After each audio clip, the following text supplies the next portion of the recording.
Princess Vale Ithana Soraiketh stood alone near the tall windows of the greeting hall.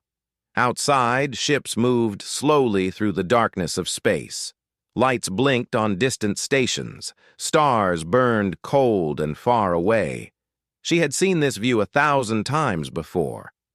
It no longer held any wonder for her. She was the seventh daughter of Emperor Kothmaven of the Netherian Empire. In the long history of her people, seventh daughters did not matter. They were too far from the throne to have power. They were too royal to have freedom. They existed in a strange middle place where they belonged nowhere and to no one. Vale Ithana was 312 years old. In all that time, she had learned one truth above all others. She was invisible. Not in body, of course. Her body was tall and thin, with pale blue skin that shimmered like moonlight on water.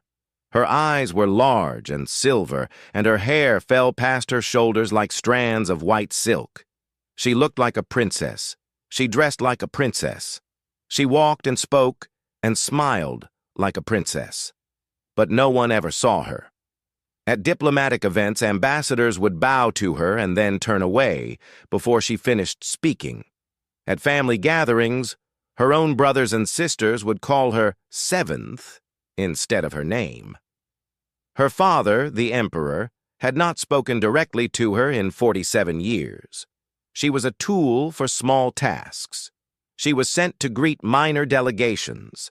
She was placed at the far ends of long tables. She was given rooms in the distant wings of palaces. She had stopped feeling pain about this long ago. Pain required hope, and hope required the belief that things could change. Vale Ithana had no such belief. This was simply her life. This was simply who she was, the forgotten princess, the invisible daughter, the one whose name no one remembered. Today, she had been given another small task. A new species had sent their first diplomatic mission to the Galactic Assembly. They called themselves humans, and they came from a small blue planet called Earth, in an unremarkable corner of the galaxy. The reports said they were primitive. Their technology was centuries behind the great empires. Their ships were slow. Their weapons were weak. They had only recently discovered faster-than-light travel, and they had done so by accident. No important royal would waste time greeting such a species. So the task had fallen to Vale Ithana. She did not mind. She had greeted hundreds of minor delegations over the centuries. The pattern was always the same. She would speak the formal words of welcome. The visitors would bow. They would forget her name before they left the room. She would return to her quarters alone. Nothing would change. The doors of the greeting hall opened with a soft sound. Vale Ithana turned and watched the humans enter. There were 5 of them. They wore simple uniforms of dark blue with silver markings. They walked close together, looking around the hall with wide eyes. They seemed nervous and excited at the same time, like children entering a grand building for the first time. The one at the front was a man of medium height, with brown skin and dark hair that was turning gray at the sides. He had lines around his eyes from smiling, and he carried a small leather notebook in one hand. He looked at everything with great interest, even the simple decorations on the walls. Vale Ithana stepped forward and raised one hand in the formal gesture of greeting. "Welcome to the Galactic Assembly," she said in the common trade language. "I am Princess Vale Ithana Soraiketh of the Netherian Empire, 7th daughter of Emperor Kothmaven. On behalf of my people and all the species of this assembly, I greet you and wish you peace." She expected the usual response, a quick bow, a few polite words. Then they would look past her, searching for someone more important. But the man at the front did something strange. He stopped walking. He tilted his head slightly, like someone listening to a beautiful piece of music. And then he spoke. "I'm sorry," he said. "Could you say your name again? Slower this time, if you don't mind. I want to make sure I get it right." Veilethana blinked. No one had ever asked her to repeat her name before. No one had ever wanted to get it right. For a moment, she did not know what to say. "My name," she said slowly, "is Veilethana Soraiketh." The man opened his leather notebook. He pulled a small writing tool from his pocket, and he wrote something down, moving his hand carefully across the page. "Veilethana Soraiketh," he repeated, looking at what he had written. His pronunciation was not perfect, but it was close, much closer than most species ever managed. "That's a beautiful name. Does it mean something in your language?" Veilethana felt something strange in her chest, a flutter, like a small bird trying to fly. No one had ever asked about the meaning of her name. "It means light that returns after darkness," she said. "It is an old name, not used much anymore."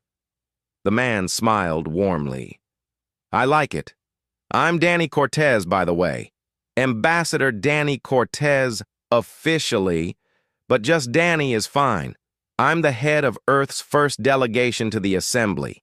He gestured at the people behind him. "This is my team.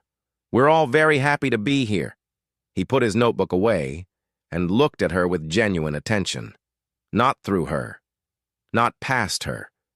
At her. "Princess Veilethana," he said. "Thank you for taking the time to welcome us. I imagine someone in your position has many important duties. We are honored that you came to meet us personally." Veilethana did not know how to respond. No one had ever thanked her before. No one had ever called her duties important. No one had ever felt honored by her presence. She completed the formal greeting ceremony. She showed the humans to their quarters. She answered their many questions about the station, the assembly, and the other species they would meet. The entire time, Danny Cortez listened carefully to everything she said. He asked follow-up questions. He wrote things in his notebook. When she mentioned that she had an interest in stellar cartography, he asked her to recommend good places on the station where he could see the stars. At the end of the meeting, he shook her hand. This was apparently a human custom. His hand was warm and his grip was firm. "Thank you again, Princess Veilethana," he said. "I hope we'll see each other again soon." She walked back to her quarters alone, as always. But something felt different. Something had shifted inside her, though she could not name what it was. She told herself it meant nothing. The humans were a minor species. They would be forgotten by the assembly within a year. And they would certainly forget her. Just like everyone else did. She was sure of it. 3 months passed, like water flowing through fingers. The Galactic Assembly continued its endless work of treaties and trade agreements and political arguments. Species came and went. Delegations arrived and departed. The great machine of interstellar politics turned slowly forward, as it had for 10,000 years. Veilethana had not thought about the humans since their first meeting. She had returned to her normal life of small duties and empty rooms. She had greeted 4 more minor delegations. She had attended dozens of events where no one spoke to her. She had eaten hundreds of meals alone in her quarters, watching the stars through her window. The humans had probably forgotten her by now. Everyone always did. Tonight was the centennial celebration of the Korvathi-Netherian Peace Accord. It was one of the largest diplomatic events of the year. Hundreds of species filled the grand hall of the assembly station. The room was vast, with ceilings so high they disappeared into shadow. Crystal lights floated in the air like captured stars. Music played from hidden speakers, soft and elegant. Servants moved through the crowd carrying trays of food and drink from 100 different worlds. Velathana stood near a viewport at the edge of the room. She wore a formal gown of deep purple that marked her as Netherian royalty. Her silver eyes reflected the lights around her. She looked beautiful and untouchable, like a painting on a wall. No one approached her. No one ever did. She watched the crowd move and shift. She saw her oldest sister laughing with a group of Korvati nobles. She saw her father standing on a raised platform, accepting praise and compliments from important ambassadors. She saw her brothers making deals and alliances in quiet corners. Her family shone like suns at the center of attention. Velathana stood in shadow, forgotten. She had attended over 600 events like this one. The pattern was always the same. She would arrive. She would stand alone.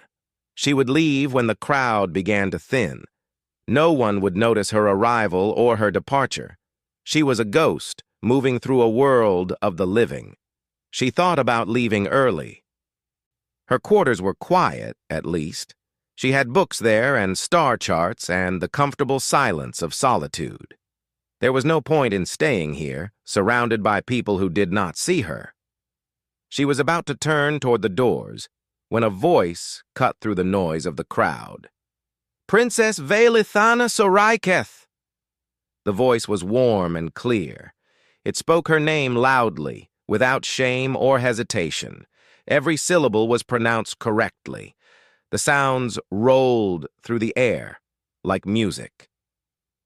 Velathana froze. Her heart stopped beating for a moment. She turned slowly, afraid that she had imagined it. Danny Cortez walked toward her through the crowd. He wore a simple dark suit with a small pin on his chest that showed the flag of Earth. His leather notebook was tucked under one arm. He was smiling widely, and his eyes were bright with genuine pleasure. "I was hoping I'd find you here," he said as he reached her. "How have you been? It's been months since we talked." Velathana could not speak. She stared at him with her silver eyes, searching for some sign of deception. This had to be a mistake. He could not actually remember her. No one remembered her. "You," she started, then stopped. Her voice sounded strange in her own ears. "You remember my name?"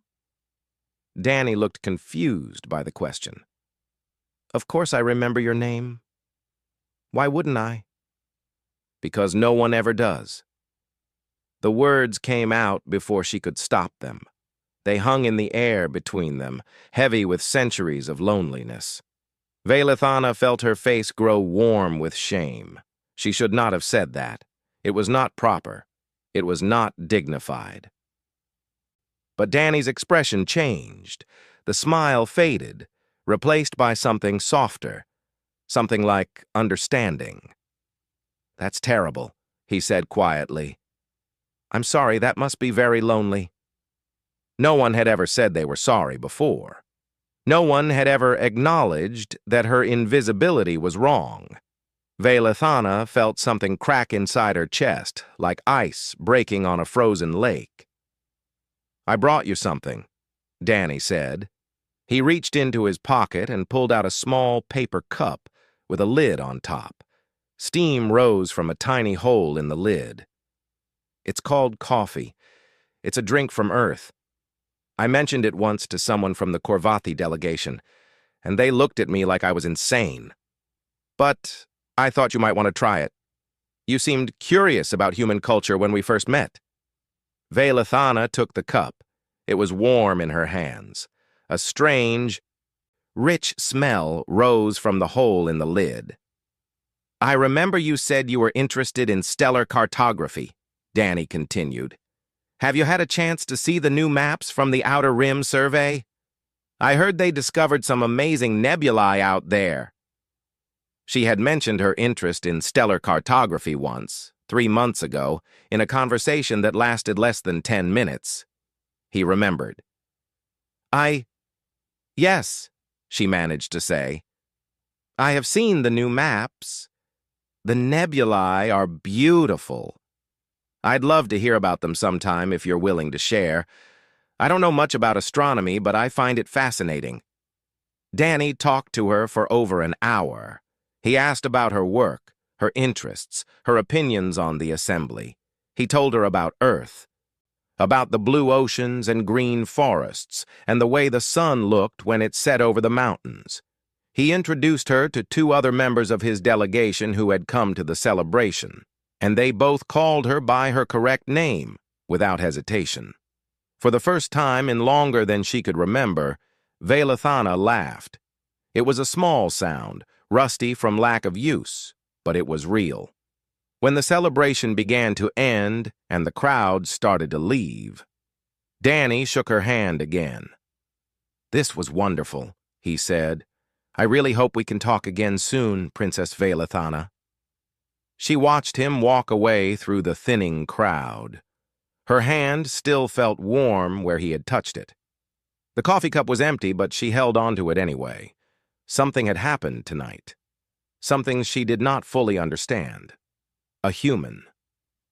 A member of a species that everyone called primitive and unimportant had done something that no one else in the galaxy had done in 300 years.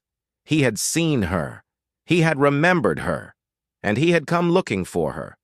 Not because he needed something from her, but simply because he wanted to talk to her. Velathana walked back to her quarters in a daze.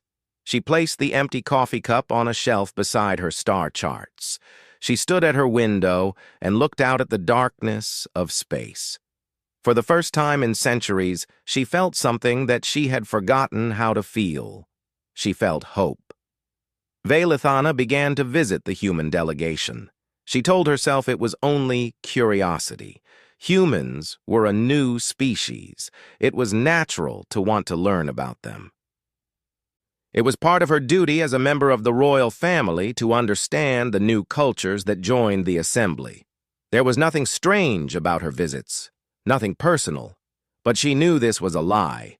The truth was that she wanted to feel what she had felt at the celebration. She wanted someone to say her name again. She wanted to talk to people who actually listened when she spoke. She wanted to be seen. The human quarters were small compared to the grand halls of the Netherian sections. They had simple furniture and plain walls decorated with pictures and flags. But there was something warm about the space, something alive. Humans left personal items everywhere. Books, photographs, small objects that had no practical purpose but clearly meant something to their owners. Danny welcomed her every time she visited. He always greeted her by her full name, and he always asked how she was doing before talking about anything else. He introduced her to the other members of the delegation, and each one of them remembered her name after being told only once. Lieutenant Grace Holloway was the pilot of the human ship. She was a tall woman with short red hair and a quick smile. She showed Velathana pictures of every ship she had ever served on, naming each crew member and telling stories about them. When Velathana asked how she could remember so many people, Grace looked surprised. "They're my crew," Grace said simply. "How could I forget them?" Dr. Ben Okafor was the delegation's scientist. He was a large man with dark skin and a gentle voice. He kept detailed journals filled with notes about every alien species he encountered. Not just scientific observations, but personal details, their favorite foods, their family traditions, their hopes and dreams. He showed Velathana his notes about her and asked if he had written anything wrong. No one had ever taken notes about her before. No one had ever cared enough to remember the details of her life. Commander Kyle Ruiz was the delegation's security officer. He was a serious man with a stern face, but his eyes were kind. He carried a worn photograph in his pocket, and he showed it to Velathana within minutes of meeting her. The photograph showed a small human child with dark curly hair and a gap-toothed smile. "That's my daughter, Megan," Kyle said. His stern face softened when he spoke about her. "She's 7 years old. She wanted to come with us, but space travel is too dangerous for children." I call her every week using the long-range communication system. She tells me about school and her friends and her pet cat named Whiskers. Veilithana looked at the photograph. The child's smile was bright and pure. She seems happy, she said. She is, Kyle agreed.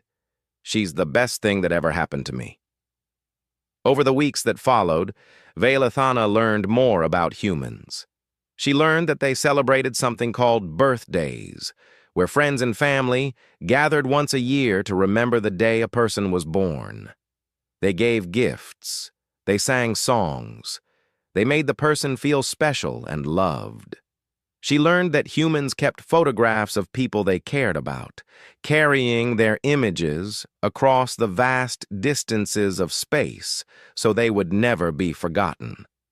She learned that humans wrote letters to each other, long messages filled with personal thoughts and feelings, even when they could have used faster forms of communication. There was something important to them about the act of writing, about the time and care it required. She learned that humans had a saying, to forget someone's name is to forget their existence. They believed that remembering people was one of the most important things a person could do.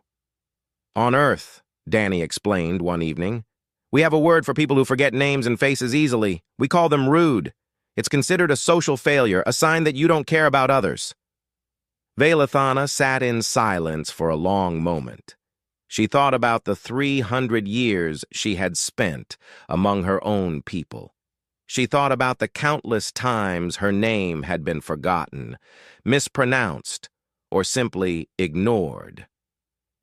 She thought about the way her family called her seventh, as if she were a number instead of a person. Among my people, she said slowly, names are considered unimportant. Only titles and ranks matter. Only power matters. Danny frowned. That's sad. Names are how we recognize each other as individuals. Without names, we're just categories, groups, not real people. I think, Veilithana said, that is exactly how my people see each other. As categories, as tools, not as individuals worth remembering. She felt a strange sensation in her eyes. Moisture was gathering there, threatening to fall. She had not cried in over 100 years. She had forgotten that she could. Hey, Danny said softly. He reached out and touched her arm. His hand was warm. You're not a category to us. You're Veilithana, our friend. The word hit her like a physical force. Friend. She had never had a friend before. She had never known what the word truly meant. That night she lay awake in her quarters, staring at the ceiling. She thought about what she had learned. She thought about the humans and their strange, beautiful way of seeing the world. They remembered everyone. They cherished individuals. They believed that every person mattered, regardless of their rank or power. It was such a simple thing, such an obvious thing. And yet no one in her long life had ever shown her this kind of care. She thought about her family, her father the emperor who had forgotten she existed, her siblings who saw her only as an obstacle or a tool, her entire species who valued power and position above all else. She thought about the humans. Danny, who wrote her name in his notebook. Grace, who remembered every crew member she had ever served with. Ben, who took notes about people's dreams. Kyle, who carried his daughter's picture across the stars. Something was changing inside her. A wall that she had built long ago was starting to crack. Behind that wall were feelings she had buried for centuries, pain and loneliness and a desperate hunger to be seen, to be known, to matter to someone. The humans had found a way through that wall. They had done it without trying, simply by being who they were, simply by caring. Veilithana closed her eyes. A single tear rolled down her blue cheek. For the first time in 300 years, she did not feel alone. The conspiracy revealed itself to Veilithana because no one remembered she was there. She had been walking through the private halls of the Netherian royal section, returning from a meeting with the human delegation. The hour was late, and the halls were nearly empty. She turned a corner and found herself near the entrance to one of her father's private meeting chambers. The door was slightly open. Voices drifted out into the hallway. Veilithana recognized them immediately. Her eldest brother, Prince Kotharavian, her second sister, Princess Mirazethia, and Lord Vornaketh, the head of the Imperial Intelligence Service. She knew she should walk away. Private meetings were not her concern. But something in their tone made her pause. They sounded excited, eager, dangerous.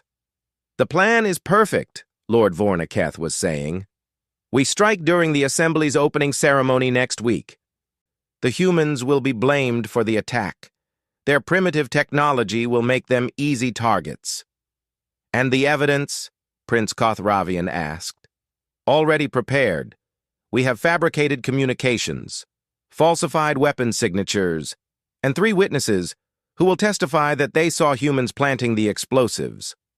By the time anyone realizes the truth, the humans will be destroyed and their planet will be under our control." Veilithana felt ice form in her stomach.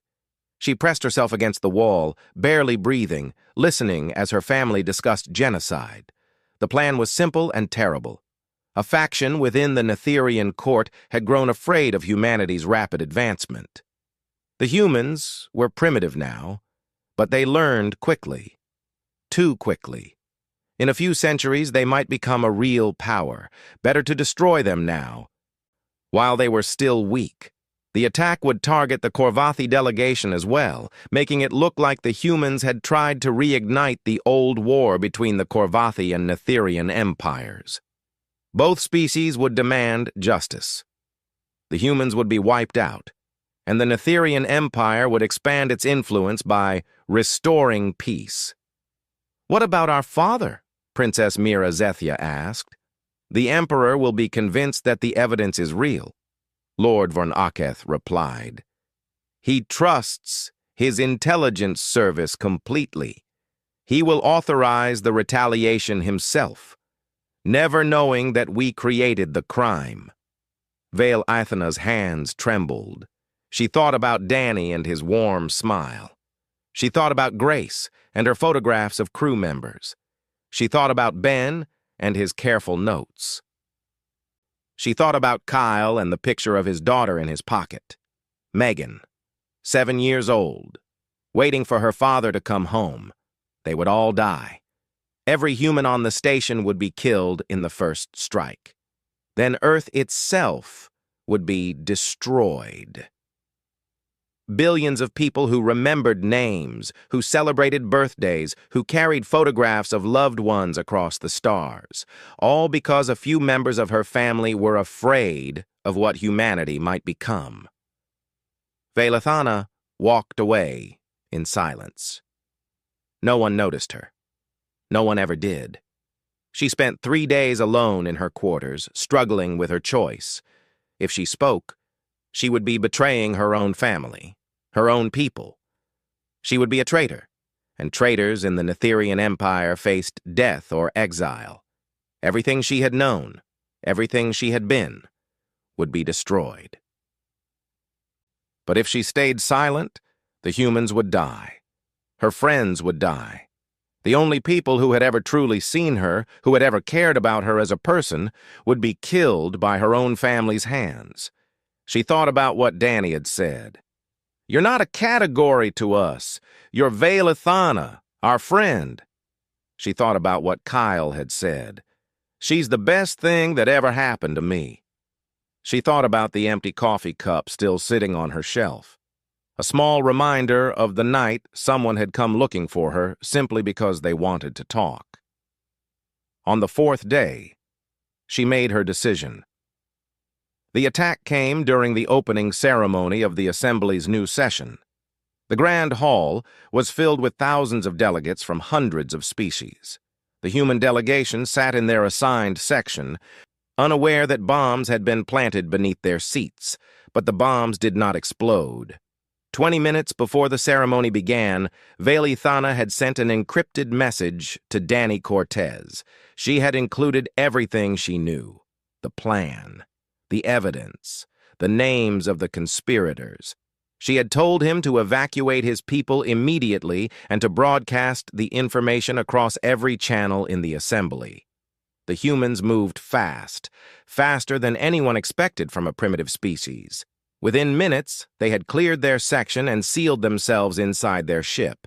Their communications officer had broken through the assembly's broadcast system and sent Vailithana's message to every screen, every speaker, every device on the station. The truth spread like fire. Assembly security forces swarmed the Grand Hall. The fake evidence was analyzed and proven false. The conspirators were arrested, including Prince Kothravian and Princess Mira Sethia. Lord Vorniketh tried to flee but was captured at a docking port. And in the chaos, one name was spoken again and again: the name of the informant, the traitor who had revealed the plot: Princess Vailithana Soraiketh. Her father summoned her to the throne room that night. He sat on his ancient seat of power, his face carved from stone, his eyes burning with cold fury. For the first time in 47 years, he looked directly at her. "You have betrayed your family," Emperor Kothmaven said. "You have betrayed your people. You have brought shame upon the empire." Vailithana stood before him, her head held high. She did not apologize. She did not explain. She simply waited. "You are no longer my daughter," the emperor continued. "You are no longer a princess. You are no longer Netherian. Your name is erased from our records. Your existence is denied. You are exiled from our space forever." Guards stepped forward to escort her away. They did not touch her roughly, but their grips were firm. She was led to a small transport ship and sent to a neutral station at the edge of assembly space. She arrived alone. She had nothing except the clothes she wore. No money, no possessions, no family, no home. She walked through the crowded corridors of the neutral station, invisible once again. Thousands of beings passed by without looking at her. She found an empty corner near a viewport and sat down on the cold floor. For the first time in her life, she had nowhere to go. She had saved the humans. She had stopped the conspiracy. She had done the right thing. But now, she was truly alone. Vailithana sat in the same corner of the neutral station for 3 days. She did not eat. She did not sleep. She simply watched the beings pass by, their faces blurring together into a stream of movement and noise. Some of them looked at her with curiosity. Most did not look at her at all. She had expected this. She had prepared herself for it. She had known when she sent that message to Danny that she was trading her old life for nothing. The humans would survive, but she would be cast out. It was a fair exchange. The lives of billions of innocent people were worth more than the comfort of one forgotten princess. She did not regret her choice, but she felt the weight of it pressing down on her chest, making it hard to breathe. On the morning of the 4th day, she heard footsteps approaching. They were heavier than the footsteps of most species, with a particular rhythm that she had learned to recognize. Human footsteps. She looked up. Danny Cortez stood before her. He wore his simple dark suit, slightly wrinkled from travel. His leather notebook was tucked under his arm, as always. His eyes were tired but warm, and his smile was the same smile she remembered from their first meeting. "Princess Vailithana Soraiketh," he said softly. "We've been looking everywhere for you." Vailithana stared at him. Her silver eyes were dull and empty. She had not expected anyone to come for her. She had not expected to see him again. "I am not a princess anymore," she said. Her voice sounded strange, rough from days of silence. "I have no title, no name. I am nothing. Danny crouched down beside her. He reached out and took her hand in his. His skin was warm against her cool blue fingers. You saved our lives, he said. All of us. Everyone on Earth. 8 billion people who will never know your name, but who are alive because of what you did. I did what was right, she said. That is all. That's everything, Danny replied. And we don't forget people who do the right thing, especially when it costs them everything. He helped her to her feet.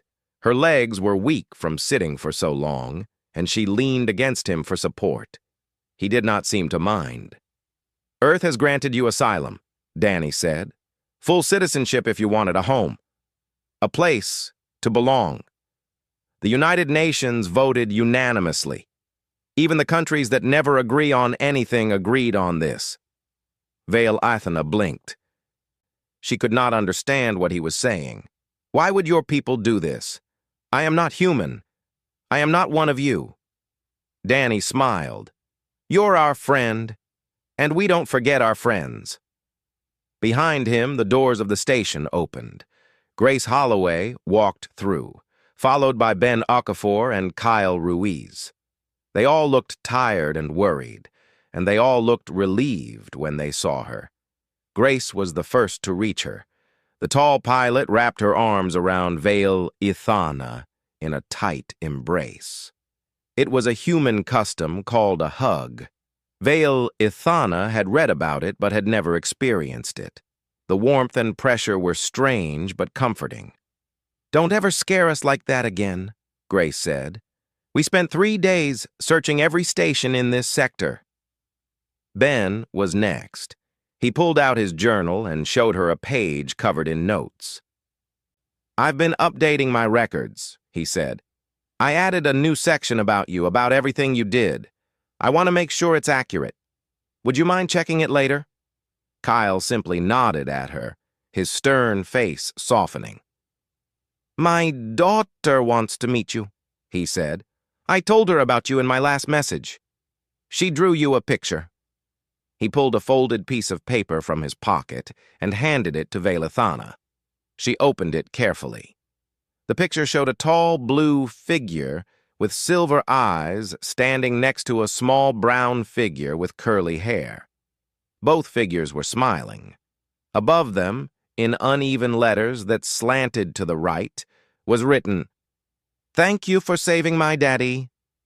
At the bottom of the page, in the same childish handwriting, was Vale Athena's full name. Every letter, every syllable, written out carefully and correctly. Something broke inside Vale Athena.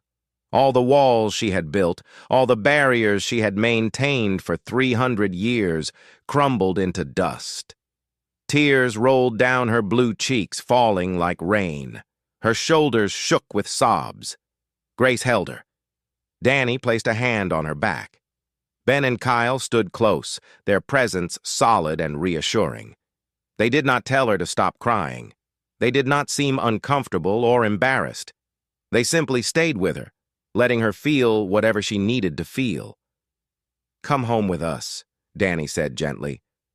Let us take care of you for a while. The journey to Earth took several weeks. Vale Athena spent the time learning about her new home. She studied human history, human culture, human art, and music and food. She learned about their wars and their kindnesses, their failures and their triumphs. They were not a perfect species. They made mistakes. They hurt each other sometimes. But they also loved each other with a fierce and stubborn devotion. They built hospitals and schools and libraries. They created beauty just for the sake of beauty. They crossed oceans and climbed mountains and reached for the stars because they believed that anything was possible. They remembered names. When the ship finally entered Earth's orbit, Vale Athena stood at the viewport and watched the blue planet grow larger. It was beautiful, this small world. Green and brown and blue, wrapped in white clouds, glowing in the light of a yellow sun. Her new home. The first weeks were overwhelming. There were ceremonies and speeches and interviews. Leaders from every country wanted to meet her. News organizations wanted to tell her story. Children sent her letters and drawings from all over the world. But eventually, things calmed down. Veilithana was given a small house near the ocean, in a place called California. Grace taught her to fly atmospheric vehicles. Ben invited her to his family's home for something called Thanksgiving, where they ate too much food and talked for hours about nothing important.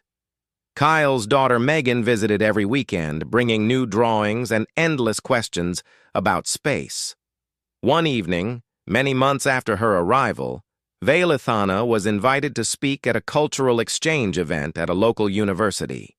The room was filled with humans of all ages, their faces bright with curiosity.